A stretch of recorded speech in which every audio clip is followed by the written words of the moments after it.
orang itu bakhil, sayang sangat hartanya. Ada seorang begitu.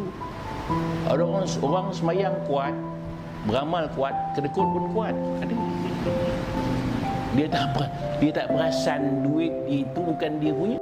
Yang dia punya, yang sedekahkan itu dia punya. Yang disimpan dalam poket belum tahu. Yakinkah kita duit dalam poket kita ni kita punya? Tak. Boleh jadi pompak punya, boleh jadi pomen punya, boleh jadi klinik punya. Tu yang paling punya isteri kita. Itu isteri atau keluarga kita. Kalau kita mati, siapa dapat duit kita? Isteri kita.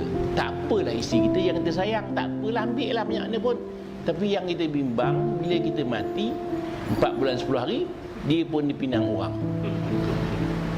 Duit kita yang kita simpan-simpan untuk isteri kita itu, suami baru dia yang pakai.